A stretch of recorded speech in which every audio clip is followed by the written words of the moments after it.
एक वचन बांटा गया अभी,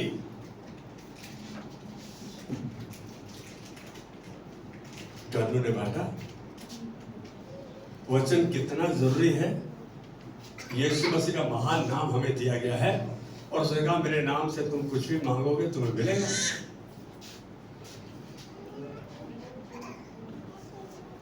एक बात यीशु मसीह ने उसके वचन में कही,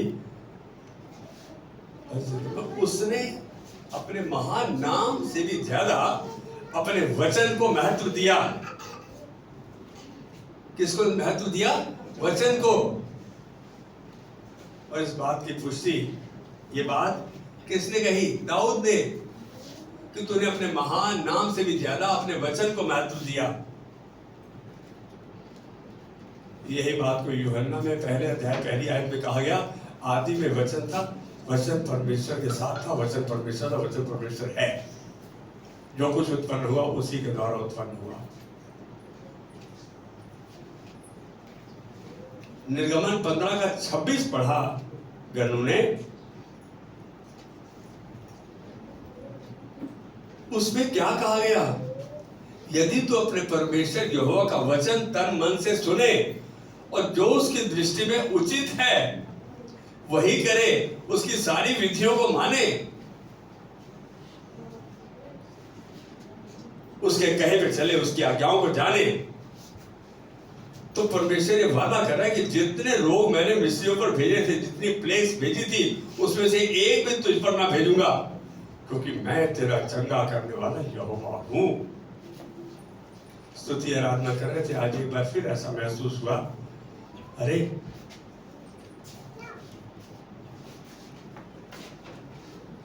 कितनों को अच्छा लगा, हर दिन अच्छा लगता है, हर संडे अच्छा लगता है, स्तुति आराधना आपके हृदय से निकलती है। लेकिन एक बात कहूंगा, लीड करने वाला तो चाहिए कोई ना कोई। परमेश्वर अपने अगुवे तैयार कर रहा है, प्रभु का धन्यवाद।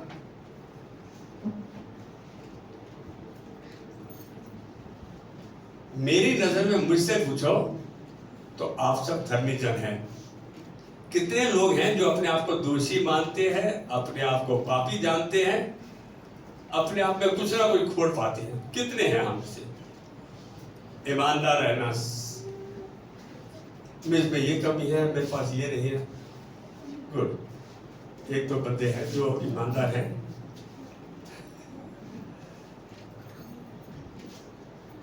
सच बात तो ये है कि आप धर्मी जन तो हैं, बिल्कुल हैं, आप परमेश्वर के चहेते हैं, लेकिन संसार में रहते हुए हम कहीं ना कहीं, किसी ना किसी समय, किसी ना किसी से नफरत करते हैं, ईर्ष्या करते हैं, जलन करते हैं, घृणा करते हैं। और यह परिस्थिति, ऐसी परिस्थिति में हमारे चरित्र की सोच ऐसी परिस्थिति में दुश्मनी में बदल जाती है, जब ऐसा हम लगातार सोचते रहते हैं। अब आप देखो कि ऐसी परिस्थिति परमेश्वर के हृदय के व्यक्ति के साथ गुजरी। परमेश्वर का हृदय का व्यक्ति कौन था? दाऊद। कौन था? दाऊद। उसके साथ गुजरी, आई उसको। दाऊद ने जिनको वह अपना दुश्मन मानता था, उन्हें परमेश्वर का भी दुश्मन मान लिया, उसने कह दिया मेरा दुश्मन परमेश्वर का दुश्मन। ये सोच थी, यह विचार उसकी परमेश्वर के प्रति धुन प्यार की वजह से था। क्या ये विचार ठीक था? क्या ये विचार ठीक है कि आप परमेश्वर से प्यार करते हैं और उसके लिए आपकी धुन है, और आप दूसरे से नफरत करते हैं, दूसरे के प्रति ईर्ष्या रखते हैं, जलन रखते हैं, बैर रखते हैं? क्या ये ठीक है? दाऊद को परमेश्वर ने अपने हृदय का व्यक्ति कहा, he was a man after God's own heart। कितनी अजीब बात है। मैं कह रहा हूं ये ठीक नहीं है, क्योंकि दाऊद परमेश्वर के हृदय का व्यक्ति था, इसलिए परमेश्वर ने दाऊद के मुख से क्या कहलवाया? आप समझते हैं मेरे मुंह से निकल गया, गलती से निकल गया, ऐसा है। जो अंदर जाएगा वही तो बाहर आएगा। Out of the overflowing heart it proceeds from mouth. हृदय रूपी घड़ा यदि भर गया तो वो मुंह से ही बाहर निकलेगा। आपके अंदर यदि प्रभु का वचन भरा हुआ है तो आशीष के शब्द निकलेंगे, और यदि गंद भरा हुआ है तो गंद बाहर आएगा। कंप्यूटर की भाषा में बोलते हैं garbage in is garbage out. कोई बात नहीं। दाऊद के मुख से परमेश्वर, क्योंकि उसके हृदय का व्यक्ति था, उसने सच उसके मुंह से वो विनती, वो प्रार्थना निकलवा दी। क्योंकि वो तो एक ऐसा भाई जो परमेश्वर, जो मेरे दुश्मन है, जिनको मैं नहीं पसंद करता, वो परमेश्वर के दुश्मन है। वो अन्य जातियों के बारे में बात कर रहा था। यहां हम देखेंगे भजन संहिता 139 का 23 और 24। भजन संहिता 139 का 23 और 24। हे परमेश्वर, मुझे जांच कर जान ले। ये प्रभु दाऊद कह रहे हैं, हे प्रभु मुझे जांच कर जान ले। इसी भजन संहिता 139 में पहली आयत में बोलता है, प्रभु तूने मुझे जांच कर जान लिया है। जांच कर जान लिया, तब तक तो इसके दिमाग में वो बात नहीं थी। अब देखो 23 आयत में कहता है, हे परमेश्वर मुझे जांच कर जान ले, मुझे परख कर मेरी चिंताओं को जान ले। उन जड़ों को जान ले जिसकी वजह से मैं कुछ अपशब्द बोलता हूं, गलत कहता हूं। दो चीजें कह दी उसने।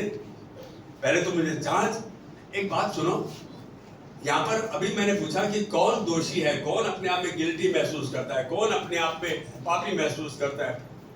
अरे झूठ क्यों बोलते हो, हम सब किसी न किसी समय में ऐसा महसूस करते हैं। प्रभु ये घटी कैसे है यार, ये कैसे हो गया। अरे आप कौन हो परमेश्वर को प्रश्न करने वाले? You have absolutely no right to question God। परमेश्वर को प्रश्न करने का आपको कोई हक नहीं है कि उसको जानते नहीं तो जानो परमेश्वर को, उसको मानो उसके वचन के द्वारा।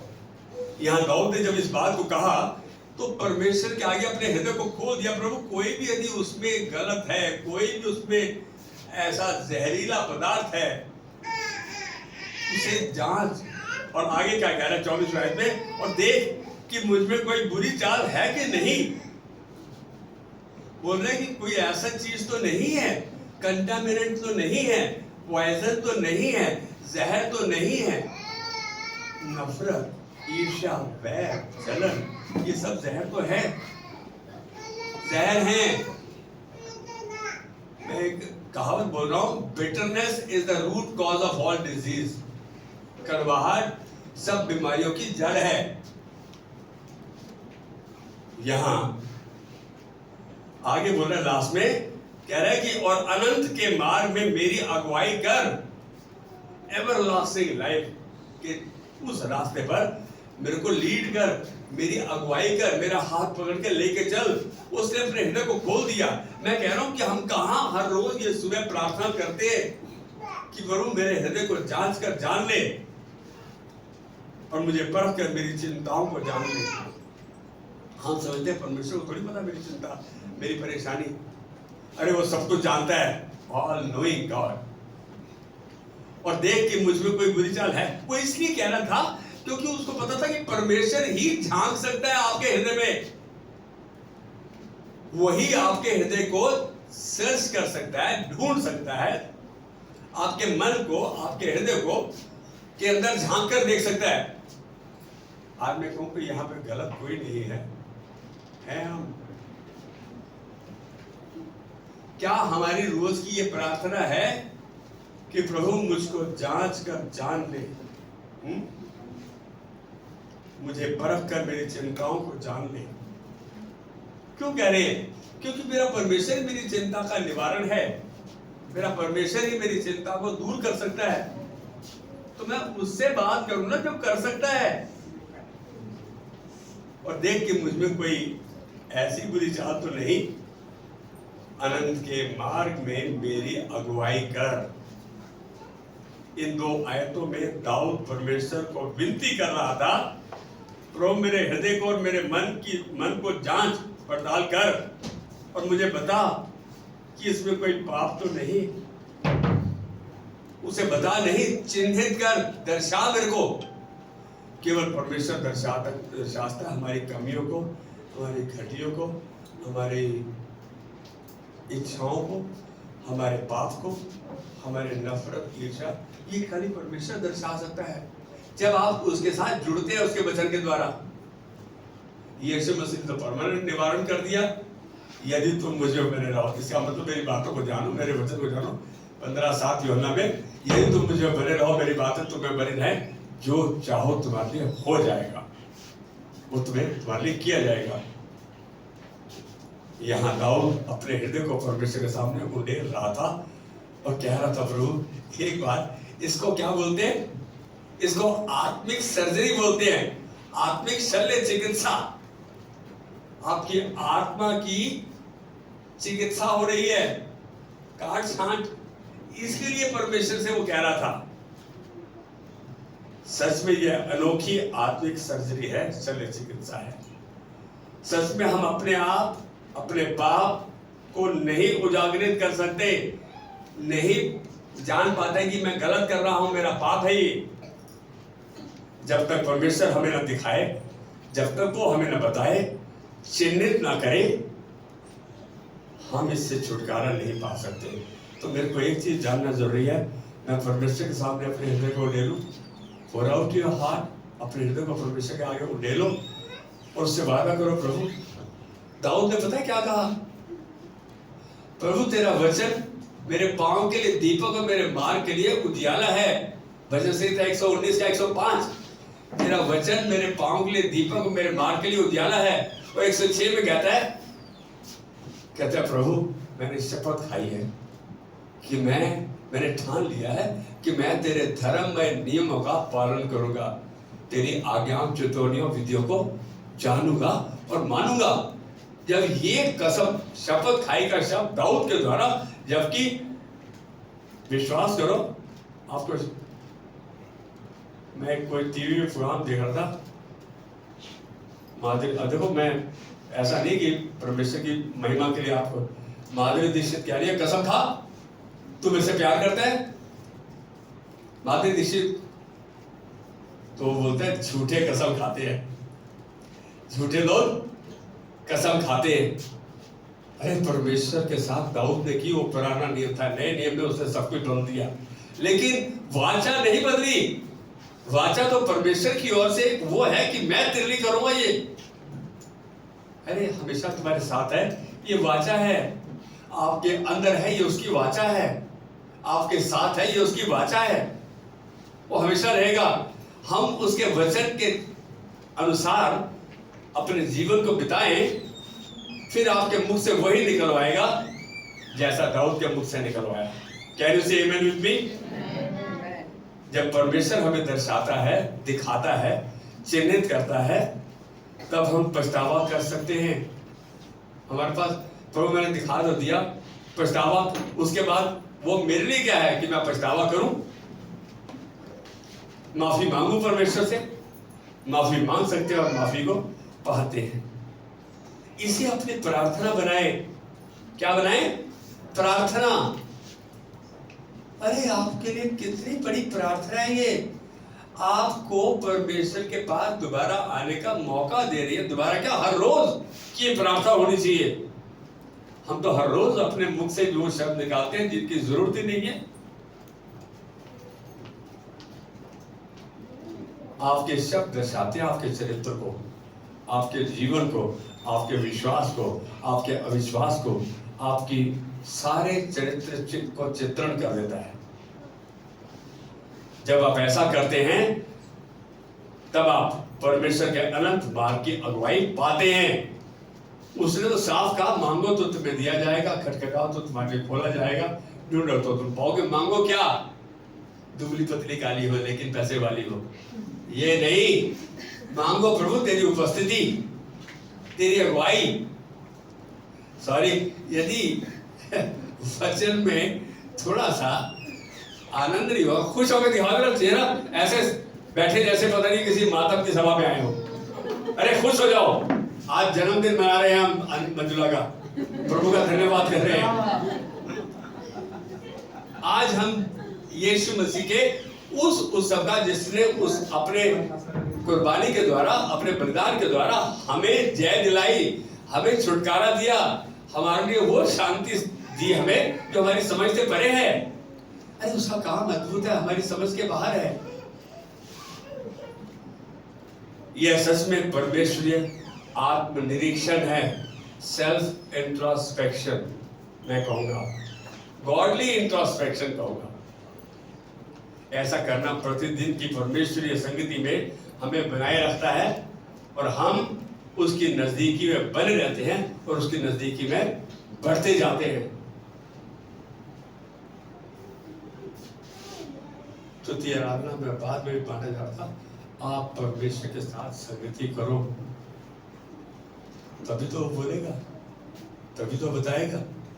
एक तरफा नहीं कि मैंने तो बोल दिया प्रभु ने बस। अब कभी ऐसा सोचा है प्रार्थना कब तक करूंगा, मेरी तो प्रार्थना नहीं सुनी जा रही है, पर प्रभु सुनता ही नहीं, आज पता नहीं क्या बात है।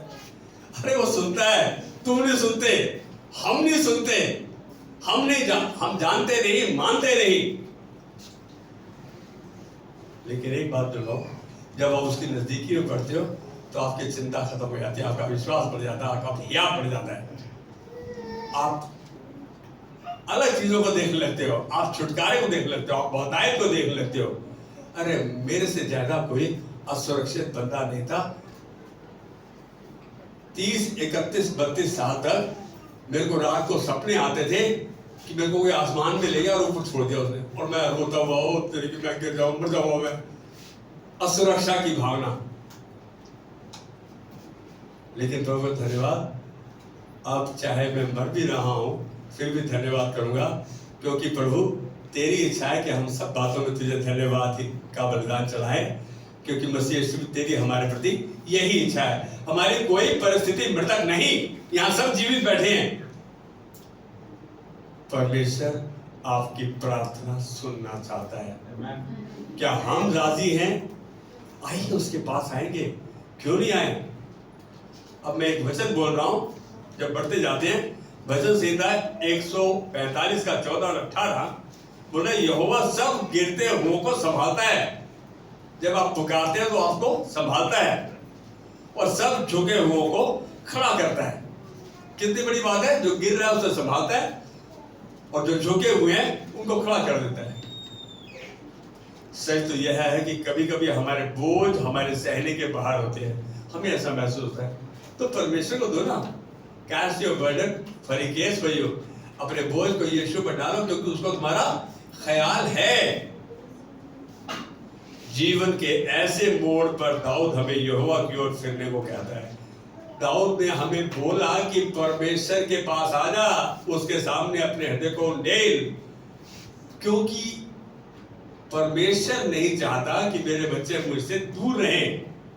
और सच में स्तुति आराधना के बारे में परमेश्वर ने पुराने नियम में भी और नए नियम में भी, पुराने नियम में प्रभु कह रहा है निर्गमन 23 का 25 में, तू अपने परमेश्वर यहोवा की उपासना करना। स्तुति आराधना प्रशंसा अर्चना ये सब उपासना है।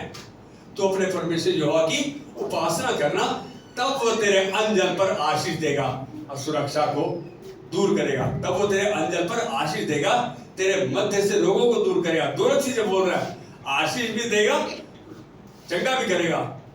तेरे देश में ना कोई बांझ होगी, ना ही किसी का गर्भ गिरेगा। इसका मतलब जहां तू हाथ लगाएगा फलवंत होगा, आशीष को देखेगा। परमेश्वर कह रहा है, क्योंकि तेरी आयु मैं पूरी करूंगा। हम बीमार हो जाते हैं तो सबसे बड़ा डर कौन सा होता है? अब मर जाऊंगा, अब नहीं, मैं आज रात को मर जाऊंगा मैं। अरे भाई, तुम मरने के लिए नहीं बनाए गए, अनंत काल के जीवन के लिए बनाए गए हो। और अनंत काल का जीवन है यीशु मसीह को जानना, उसको पहचानना, उसके कहे को समझना, उसके कहे पे चलना। ये है अनंत जीवन। आप जब उसे जानते हो तो उसके साथ रहते हो, हमेशा बने रहते हो। कितनी अजीब बात है। कह रहे हो उसके ऊपर अपना बोझ डालो, ग्रेट बर्डन बेयरर, जो सबका बोझ सह सकता है। क्योंकि उसकी महानता हमारी सोच के बाहर है। ये बात उसने 145 की 3री आयत में कही। उसका कितना महान है, ये हमारी सोच के बाहर है। इसलिए लोग यहोवा की बड़ी भलाई को स्मरण करके उसकी चर्चा करेंगे। जो लोग यहोवा के परमेश्वर के बारे में गवाही देते हैं, चर्चा करना है, बताना है लोगों को। आपकी गवाही से बढ़कर कोई और संदेश अच्छा नहीं है यदि आपकी गवाही सच्ची है। अब परमेश्वर यहाँ पर इस बात को कह रहा है, और तेरे धर्म की जय जयकार करेंगे। 145 का 7 में। अब ध्यान रखना, मैं एक वचन बोल रहा हूं, सच तो यही है। भजन संहिता 145 का 18 मेरा पसंदीदा वचन है। जितने यहोवा को पुकारते हैं, अर्थात जितने उसको सच्चाई से पुकारते हैं, सच में जो है उसको परमेश्वर के सामने रखते हैं, जितने यहोवा को पुकारते हैं, अर्थात जितने उसको सच्चाई से पुकारते हैं, उन सबों के वह निकट रहता है। उन सबों के निकट रहता है, पास रहता है। ये है परमेश्वर का चरित्र। आप सच्चाई से पुकारो, उसके साथ बने रहो, वो तुम्हारे साथ है। आप हल्का सा सोचते भी हो तो वो सुन लेता है आपकी प्रार्थना। आपको मालूम है, मैं यह कहने में संकोच नहीं करूंगा कि क्या ही धन्य है वह जिनका सहायक याकूब का परमेश्वर है और जिसका भरोसा अपने परमेश्वर यहोवा पर है। मेरा भरोसा पैसे से, प्रॉपर्टी से, मेरे बेटे बेटियां बहुत अच्छे हैं, इस पर नहीं। वो सब नाशवान है, लेकिन मेरा भरोसा किस पर है? परमेश्वर पर है, याकूब के परमेश्वर पर, यहोवा पर। इसलिए दाऊद उत्साहित करता है 149 का 3 में।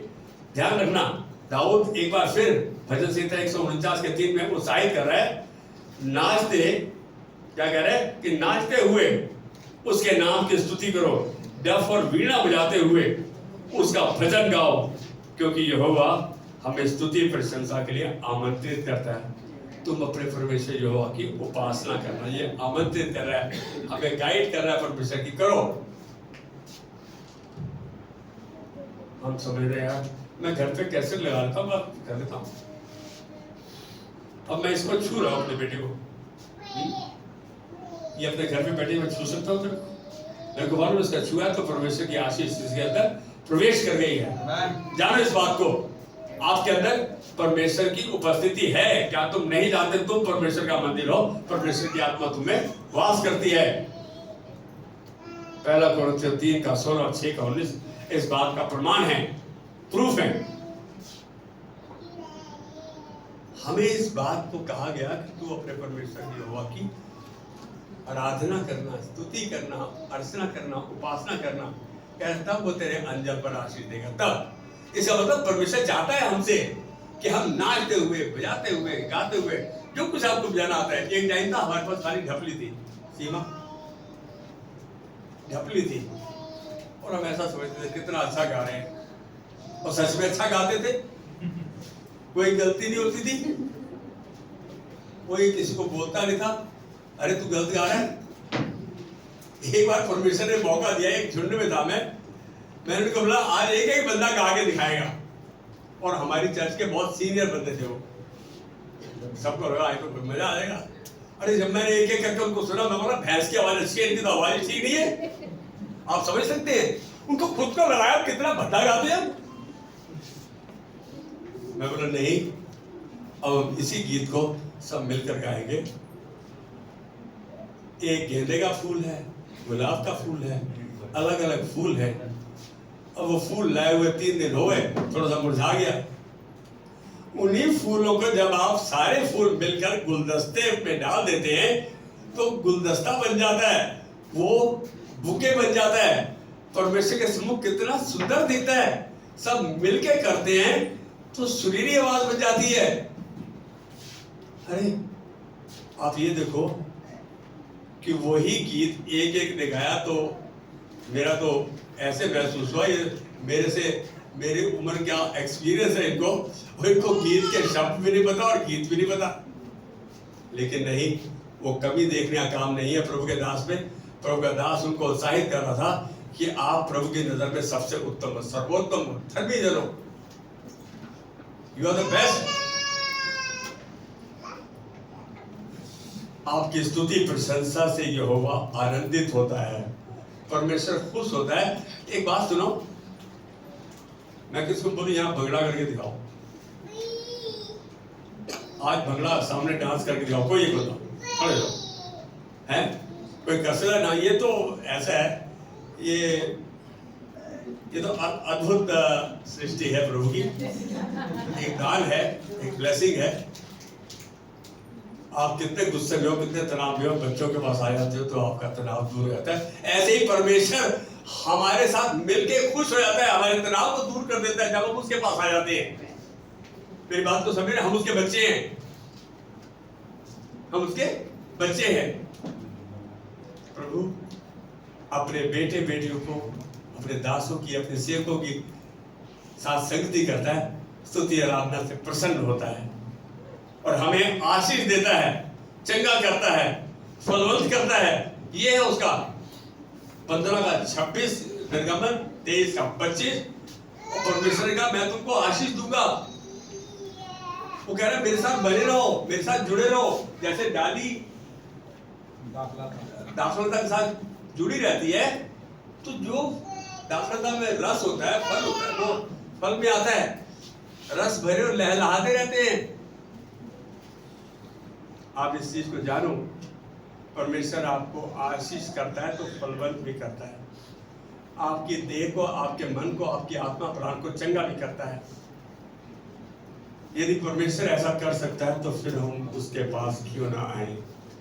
फिर ऐसा कौन सा कारण है जो हमें रोकता है? कह रहे एक बार आ जाओ। यदि आपको रुक गिरा कि प्रभु मैं इस समय ठीक महसूस नहीं कर रहा, मेरी मदद कर, हम उससे मांगे, उसको बताएं, उसको कहें, अरे वो तो तैयार है मदद करने के लिए। कैन वी से आमेन? इतनी आहिस्ता आमेन? आमेन। अब मैं एक बार फिर यूहन्ना 15:7 को स्मरण कर रहा हूं। यीशु मसीह के मुख्य वचन। उससे पहले कह रहा है कि मुझसे अलग होकर तुम कुछ नहीं कर सकते। Apart from me you can do nothing. मुझसे अलग होकर तुम कुछ नहीं कर सकते। यदि हम ये समझते हैं कि प्रभु तेरे को 5 मिनट देने बाद बहुत है, 95 मिनट का क्या कर रहे हो? आपके 55 मिनट का क्या करो 1 घंटे में? 15:7 में कह रहा है यूहन्ना में, यदि तुम मुझे बने रहो और मेरी बातें तुम्हें बनी रहे तो जो चाहो तुम्हारे लिए हो जाएगा। आज रात को नहीं, मैं समझता हूं अभी यदि अपनी आंख बंद करो कि प्रभु मुझे जांच कर जान ले, और कोई ऐसी बात है, कोई ऐसा पाप है जो कि ठीक नहीं, मेरी मदद कर, अनंत के मार्ग में मेरी अगुवाई कर।